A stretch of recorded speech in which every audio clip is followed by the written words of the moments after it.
do Brasil, isso é uma característica, tem lei que pega e tem lei que não pega. Esta lei, por tratar de tantos temas, como vamos começar a ver aqui, ela tende a pegar em muitos temas, talvez alguns temas não sejam recepcionados pelos poderes competentes, no caso do Poder Judiciário. Eu fiz um comentário com um amigo ministro aqui, que li um artigo sobre um evento que está acontecendo hoje, e aconteceu ontem durante o dia em Brasília, envolvendo magistrados e que teve a participação de alguns ministros. E numa breve leitura que fiz no artigo jornalístico, o ministro Maurício Godinho Delgado fez um registro para uma plateia de magistrado, eminentemente de magistrado, em que ele sinaliza, por exemplo, que não é porque a reforma disciplina agora que o autônomo, profissional autônomo que seja registrado como tal, por exemplo, um profissional que tem uma microempresa chamada pejotização, que vocês já devem ter ouvido falar, né? O simples fato dele ser empresa e de ter registro como tal e prestar um serviço contínuo, na nova norma já está estabelecido expressamente que isso não configura relação de emprego. Na interpretação do ministro, isso pouco importa, porque ele entende que os princípios trabalhistas irão prevalecer. E um dos princípios mais tradicionais e comuns, marcantes para o direito do trabalho, é a primazia da realidade. Então, pouco importa, na visão de Maurício Godinho Delgado, se existe um profissional com uma microempresa, PP, ME, limitada, EIRELI. Se ficar demonstrado que aquele profissional presta serviço subordinado técnica e juridicamente, no entendimento dele, o juiz do trabalho poderá deferir o reconhecimento de uma relação de emprego e estabelecer para este profissional todos os direitos. Então, o caso concreto vai ser determinante ainda. Não apenas o fato de uma norma disciplinar que, em sendo autônomo, registrado como tal, essa autonomia estará reconhecida porque na lei assim está expresso. Então já é um indicativo de que as empresas devem se acautelar neste momento em que a lei está para entrar em vigor dentro de aproximadamente 30 dias, no sentido de realizar suas contratações. Então o momento é de estudo, o momento é de discussão, de planejamento, de avaliações em relação a riscos, em relação a eventuais passivos que possam ser gerados por uma escolha infeliz, vamos assim dizer. Tá? Alguns segmentos que já encontram-se em momento de negociação coletiva, Jorge, já estão optando, né? E que pese a nova norma tratar, por exemplo, o fim da outra atividade. Finalizada a vigência de uma norma coletiva, a Justiça do Trabalho vinha reconhecendo que, enquanto houvesse uma vacância, prevaleceriam os dispositivos da norma vigente até então. A lei taxativamente põe fim à outra atividade, mas algumas lideranças sindicais já têm se mostrado refratárias a sair modificando todos os direitos estabelecidos nas normas vigentes ou que terminaram sua vigência. Uma forma cautelosa de avaliar o quadro, de ter a expectativa de sentir de que maneira o judiciário brasileiro vai interpretar essa norma. Então, não se recomenda no primeiro momento, porque está expresso na lei no dispositivo, se alterar tudo. Essas mudanças terão que ser graduais, negociadas, ajustadas, alinhadas, para que a relação capital e trabalho, que deverá permanecer, as empresas não existem sem seus profissionais. Por mais que a tecnologia avance, os novos mecanismos de exploração de mão de obra vão existir e vão se dinamizar. Então, o próprio mercado se incumbe de mostrar a necessidade de ajustes. Pois bem, o que pode ser objeto de negociação parcial? E aí entram pontos importantes da reforma. A jornada de trabalho, desde que respeitados os limites constitucionais. Então, um dado extremamente relevante, principalmente para pequenas, médias empresas, que atuam, muitas vezes, desassistidas dos seus sindicatos, não participam da atividade sindical, a reforma propicia que que através de acordos individuais seja implementada a jornada de 12 por 36. Entendemos como positivo isso, porque o próprio judiciário reconhece a validade dessa jornada, desde que respeitado o intervalo para a jornada, desde que respeitado o intervalo interjornada. Então, na realidade, muita proibição ou restrição que existia passa, com a nova lei, a poder ser implementada. O intervalo intrajornada. Eu estava recentemente numa audiência trabalhista e comentei com um advogado de sindicato laboral que ele foi um dos precursores do sindicato dele, de um dos itens da reforma. Ele me olhou com os olhos arregalados.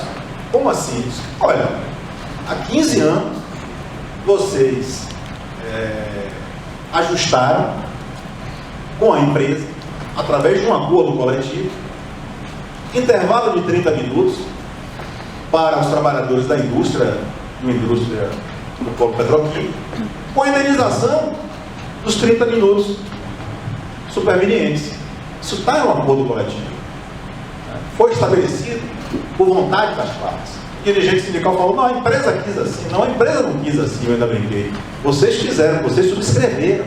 Então, uma das importâncias do negociado ter a prevalência é que, talvez, se um dirigente sindical comentou que a empresa quis assim, ele vai ter que ter certeza agora de que o que ele subscrever está responsabilizando toda aquela categoria.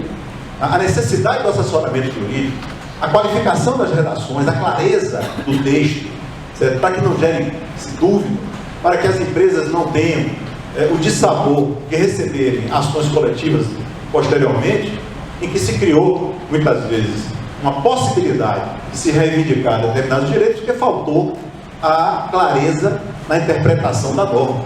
Então, o legislador está definindo e disciplinando agora que o intervalo de 30 minutos é possível, sim. Está definido que isso depende de acordo escrito. Está estabelecido também, para, de certa maneira, nortear essa variedade de decisões, que na eventualidade de supressão de tempo do intervalo, não se vai indenizar na integralidade uma hora com adicional. Vai se indenizar os minutos suprimidos. Porque é sabido que, por mais que haja um controle fiscalizatório das organizações, as empresas, elas, muitas vezes, não conseguem dominar 100% do tempo. E um registro de ponto aponta lá que em uma hora de intervalo, na verdade, está registrado 48 minutos. Não houve intenção lesiva. Muitas vezes ocorre um deslocamento dentro da própria unidade. Então, isso tudo gera questionamentos. E a falta de clareza da legislação e do que está estabelecido nos acordos, ou a falta de previsão desses temas, gera inconformismo, dúvida e, muitas vezes, a instalação de processos judiciais. Os feriados poderão ser negociados, como vem sendo, substituídos em dias. A implementação de banco de horas. Um reclame muito grande de pequenas e médias empresas que não tinham a possibilidade de implantar esse sistema porque não estão linkadas a sindicatos representativos. Hoje, estabelecido em acordo individual escrito, a nova lei dispõe que é possível haver a compensação no mesmo mês. Então, situação mais do que corriqueira.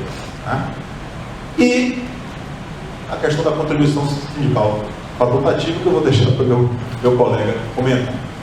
E poderão ser objeto de livre negociação uma série de outros temas que já são costumeiramente negociados, como em algumas categorias, os planos de cargos e salários, a participação em lucros e resultados, os prêmios, os benefícios em geral. É importante deixar registrado para vocês que a lei, embora esteja tratando das relações empregado-empregador, ela também não esqueceu o Estado. O poder público está interessado em acabar a informalidade. Aumentou o valor das penas, as multas administrativas, para a manutenção de empregados sem registro. Então, o próprio Estado aproveitou-se da oportunidade para impor um ônus maior aos empregadores que admitem assalariam profissionais sem registro, sem formalização do contrato de trabalho. Então, é importante ter em mente que esses pilares deverão ser observados. Não se poderá fugir muito do que está disposto na Constituição, e tudo passará por negociação. Se questiona muitas vezes o acordo individual, né? Poderá ser implementado em algumas situações, são passíveis de vícios, aí entra o papel do sindicato. Existem inovações na lei, que eu quero, para finalizar, registrar alguns pontos. A nova lei acaba, por exemplo, com a homologação da rescisão contratual nos sindicatos, a obrigatoriedade para quem tem mais de um ano. Mas isso vai desburocratizar, no meu entendimento. O poder público hoje tem um controle, através de sistemas informatizados, de quem é contratado, quem é desligado. Para efeito de pagamento de seguro-desemprego, o avanço tecnológico permitirá e propiciará evitar uma série de situações do tipo: o crédito da rescisão aconteceu, mas não entregaram as guias porque havia uma greve no sindicato, ou não havia data, ou na região não existe sindicato, a SRTE não está estruturada. Então, essa dificuldade que muitas pequenas e médias empresas, inclusive grandes também, enfrentam, ela existirá. Por outro lado, o legislador estabeleceu a possibilidade da quitação anual. Se por um lado os sindicatos perderam o imposto sindical, eles poderão agora, de forma sugestiva, estabelecer cobrança para promover as quitações anuais. O legislador aí claramente tem o intuito de fazer com que as partes que representam empregados e empregadores possam se alinhar. Os sindicatos possuem profissionais qualificados para verificar a contabilidade e conferir com efeito liberatório quitação sobre determinadas verbas. Isso não vai impedir, por exemplo, gente, de um trabalhador que faz jus a uma diferença de salário, né, reivindicar essa vantagem na justiça, buscando o reconhecimento das diferenças. Mas em relação ao que está pago ali, se ficar demonstrado, por exemplo, que no confronto do seu contra-cheque com os seus cartões de ponto, que ele reconhece que isso tem validade, as horas da prática, e fiquei abismado. Não se discutiu, senhores, acreditem, não se discutiu a reforma trabalhista lá. Se discutiu a baixa política. Quando determinado tema era elevado, entravam os prós e os contras. Mas prós e contras tema do grupo político. Não houve debate. Não houve debate. Eu estava lá e vi, não houve debate. Não houve assessoramento técnico suficiente, porque vi várias vezes alguns técnicos de valor defendendo e atacando a reforma serem solenemente ignorados. Nem a honra das perguntas apareceram. Nem a honra da pergunta apareceu.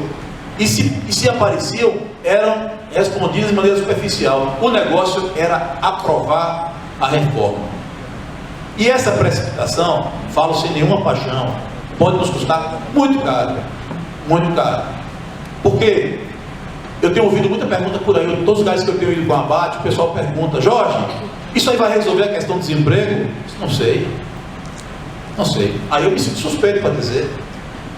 Porque se eu disser que vai resolver, eu estou defendendo a reforma adorosamente.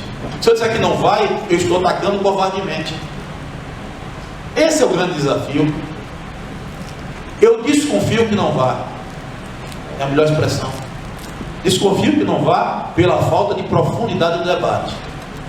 Tendo técnicos tão maravilhosos por todo o Brasil, recebemos aqui agora há pouco o doutor José Pastore, doutor Carlos Pessoa Filho, técnicos excelentes que assessoram os sindicatos, estruturas excelentes de natureza sindical, tanto patronal quanto de trabalhadores. Sacrificamos o debate, precipitamos as coisas, e eu me arrisco a dizer que os efeitos deletérios já estão se aproximando.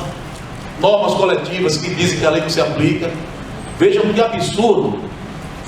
Vejam que absurdo. Uma norma coletiva dizer que não, essa lei aqui não se aplica.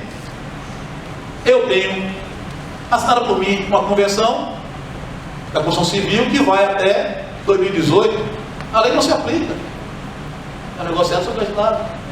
E aí, senhores, lá na Constituição Civil vai ter que homologar sim, porque está na convenção. E aí? É um questionamento a ser debatido. Então, eu particularmente lamento a reforma, se não pelo seu conteúdo, mas principalmente pela forma que foi feita, pelo desgaste, por se meter em questões, por exemplo, e aqui sem discutir mais uma vez, tentamos discutir de maneira desapaixonada, que é a coisa quase impossível na vida, todo mundo tem suas paixões, inclusive políticas, futebolísticas, mas tentando discutir de maneira desapaixonada, a grande decepção que me provoca é exatamente perceber que a reforma desgasta até institutos ligados à representação adversária, em tese, porque é inegável hoje que a correlação de forças no Congresso é pró-empresarial, ponto. Não adianta chorar de um lado, nem comemorar do outro, é fato, e os fatos políticos estão todos postos aí. Xinga quem quiser, reclama quem quiser, comemora quem quiser, mas eles são assim. Hoje a representação patronal é mais forte no Congresso, é fato. Então, se ela é mais forte no Congresso, seria um momento mesmo de promover um debate profundo ou de autorizar que o Congresso mudasse tudo. Foi o que foi feito. E com todo o respeito que eu mereço, que eu dedico aos meus amigos constitucionalistas, eu de cá me arrisco a enxergar em qualquer medida que relativiza o acesso à justiça uma agressão constitucional. Exigir que o cidadão faça cálculo, por exemplo, ontem uma juíza me disse, cartão amarelo, pega tudo. Está no ponto, mais 3 minutos, está ótimo, vou concluir. Então, nós temos promovido todas as semanas, nas quintas-feiras, na Justiça do Trabalho, debates, e eu faço questão sempre de ter ponto e contraponto. João presenciou alguns lá. Começamos, por exemplo, discutindo terceirização com Augusto Vasconcelos, nosso brilhante presidente do Sindicato dos Bancários, que é um grande professor e advogado, e Ivan Brandi, um procurador do Estado que é defensor árduo da terceirização. O debate foi maravilhoso. Então, nesses pequenos momentos, lá na Justiça do Trabalho, e aqui agora com essa iniciativa, sempre bem-vinda, a gente começa a discutir o fundamento das coisas. Alguém vai me criticar e vai dizer, pô, o cara não falou do Tinder, ele não falou de não sei o que lá. Manuais, senhores, tenham vontade. Se não compreendermos o fundamento político das coisas, não poderemos debater em lugar nenhum, nem em casa. Nem em casa. Lembro-me uma vez, Carlos Pessoa está aqui, para concluir agora sim, um caso também emblemático aconteceu, e eu muito me orgulho disso.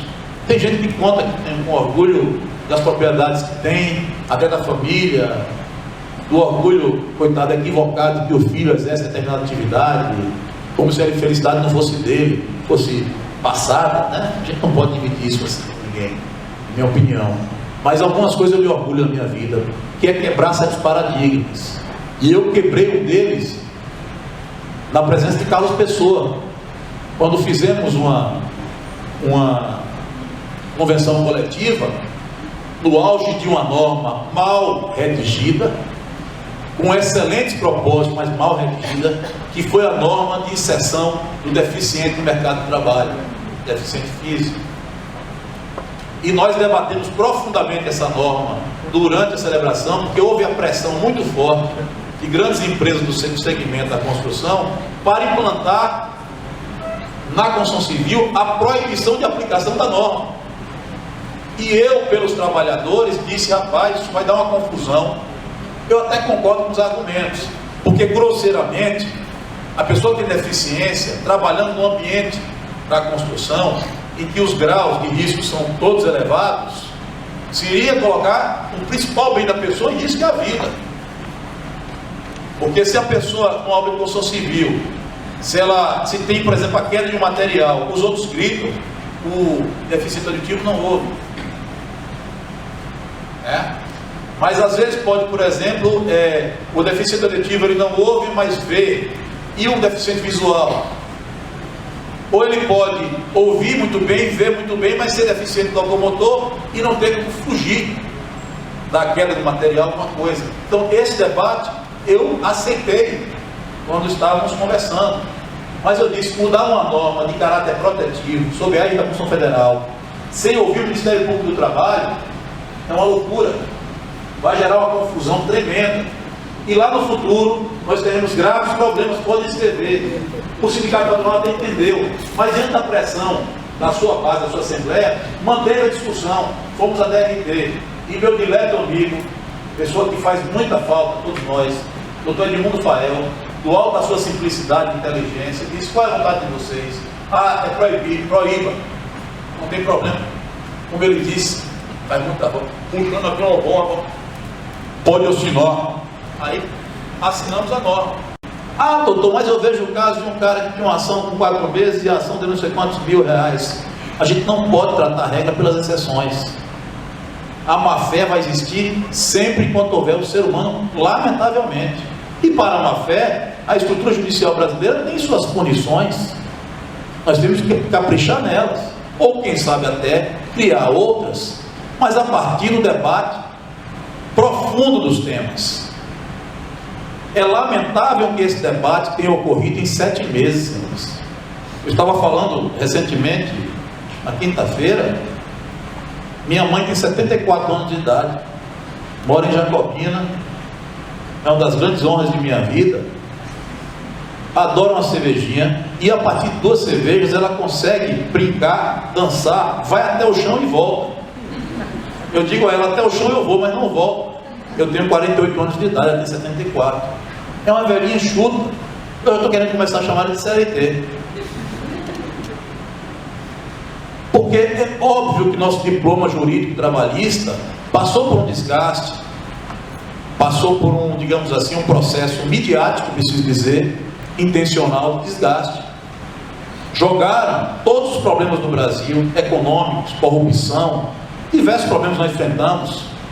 Eu não quero aqui apitar para começar o Bavi de novo, mas o fato é que jogaram todos os problemas na legislação trabalhista, o que é absolutamente equivocado. A CLT não contempla os problemas brasileiros. Ela traz, certo, posso admitir até que ela é insuficiente até para coibir, para nortear o caminho a ser seguido na solução do capital e trabalho. Mas aí eu posso me orgulhar, senhores. A advocacia baiana, não vou falar das outras, a advocacia soteropolitana tem atuado com extremo cuidado nessas questões. O judiciário trabalhista, posso dizer, a magistratura trabalhista, tem atuado com extremo cuidado para separar o joio do trigo. Eu me orgulho muito porque tenho 20 anos de profissão, nunca tomei a pena de criança de má fé, sempre advoguei para sindicato de trabalhadores, sempre advoguei para trabalhadores, e sei o quanto é importante mostrar ao trabalhador que ele deve postular o que é devido. A gente não pode pagar pela atuação equivocada, malsante, de quem só acredita que só vê os honorários. Eu falo isso em qualquer lugar com tranquilidade. Às vezes me questiono, João, como é que eu me elegi? É sério. Outro dia um colega me questionando no Justiça do Trabalho: você escolheu para ser homenageado um magistrado assim, que é conservador, que só vota a favor das empresas? Eu digo: ele já lhe pediu uma coisa para votar a seu favor? É um cara honesto? Então meu voto se justifica. Nossa torcida se justifica. Passei por isso recentemente quando montamos a atual gestão da ABAT, e aqui eu estou abrindo, digamos assim, as vísceras de um problema político interno, mas para que vocês compreendam qual é o alcance do meu pensamento. Na minha gestão tem várias pessoas que pensam de maneira absolutamente contrária a mim, porque o meu colegiado não é meu, a expressão é infeliz. O colegiado é da entidade, que por sua vez representa o pensamento médico da advocacia.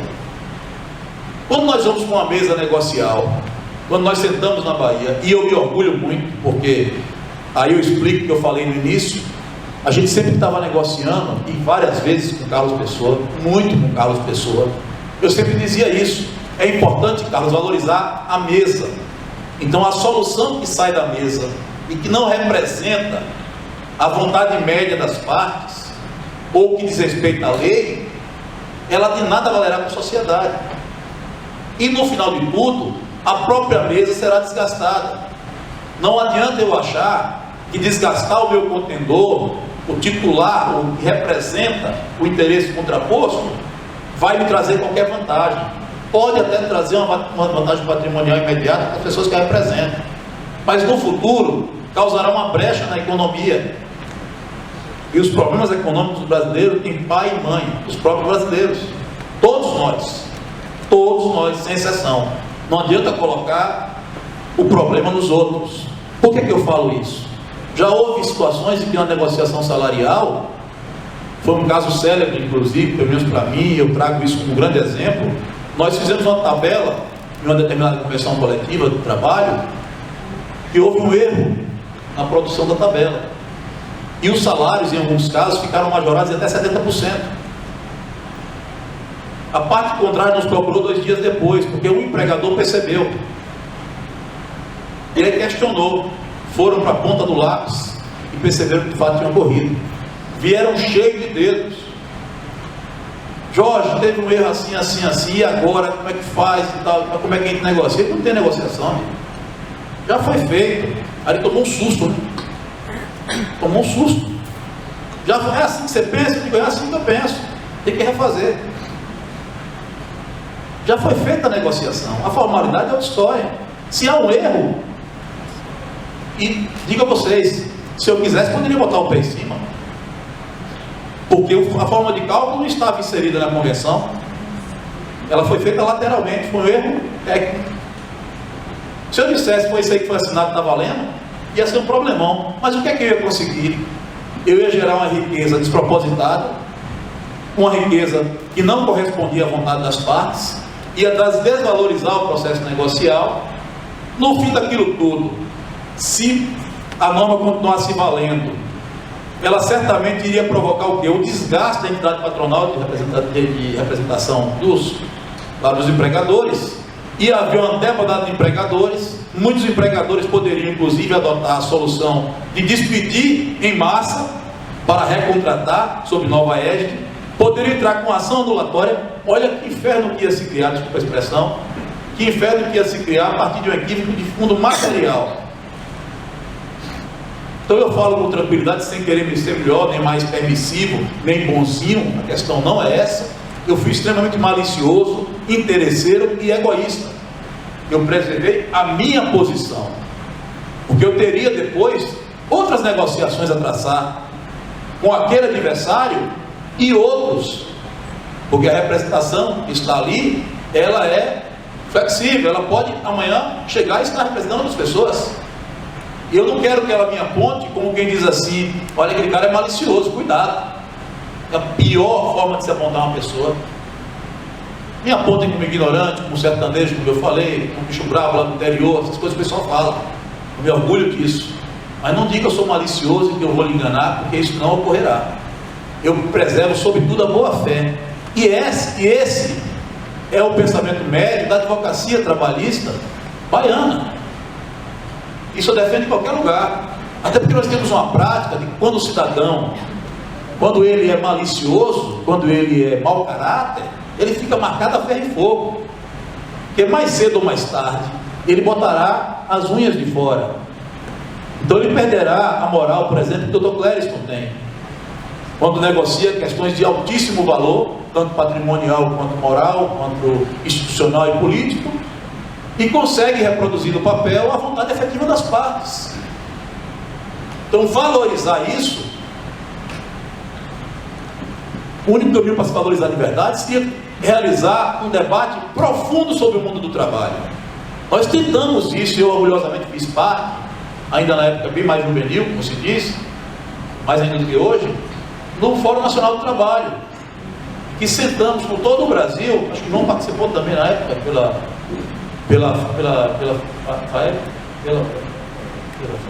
Então, nós na época sentamos em todo o Brasil, estávamos conseguindo alguns pontos de consenso para construir uma norma que se adequasse à realidade brasileira.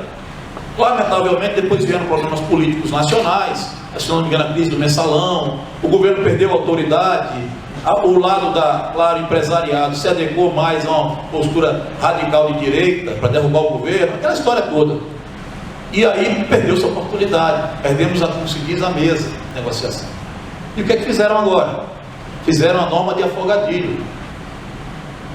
E nós costumamos dizer, né, acompanhando, se não me engano, Cultura, se não me engano, que dizia que quando o direito desrespeita a sociedade se vinga e desrespeita o direito.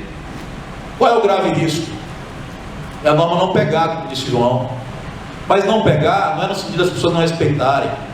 Essa norma será respeitada se houver interesse empresarial forte por trás, midiático forte por trás, como está tendo, é um fato. E eu não falo isso aqui daquele clima ideológico, denuncista. Não falo disso. É natural. É a política. É natural. Nós precisamos nos orgulhar dela, porque nada fora dela faz sentido. Tudo é política, no sentido macro, no sentido positivo da palavra. As pessoas se fazem representar. Nós estamos fazendo política aqui. E temos que nos orgulhar disso. Mas por que desprestigiar todo esse processo e entregar uma mudança tão profunda a um Congresso tão desgastado? Não vou entrar no velho réplico de apontar individualmente e dizer que o político é desonesto, o político é isso e aquilo. Aí você estaria apontando na cara de cada brasileiro, nos seus detalhes da sua atuação diária, quando não deixa uma senhora passar no trânsito, quando pula na frente do elevador. O pensamento médio que infelizmente se corrompe diante de uma crise, se acirra e que atinge a grande maioria da população brasileira. Os políticos não escapam disso. Mas entregar um congresso desse, um congresso que teve a coragem de pegar uma norma de 70 anos e suprimir até o processo legislativo nas duas casas. Nas duas casas. Primeiro na Câmara Federal, quando estabeleceu o regime de urgência. Urgência para algo que você acusa de ser antigo. Suprimiram toda a análise profunda do ponto de vista técnico, criando diversos problemas. Retiro tudo que eu disse. Pessoal, tudo bem?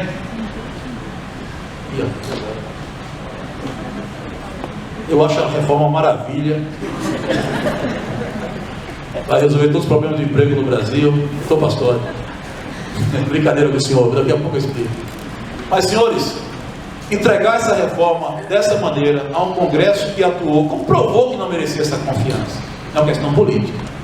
Porque suprimiu o debate técnico na Câmara, agilizou tudo, bora, tem que fazer. Vamos embora, como fala aqui na Bahia.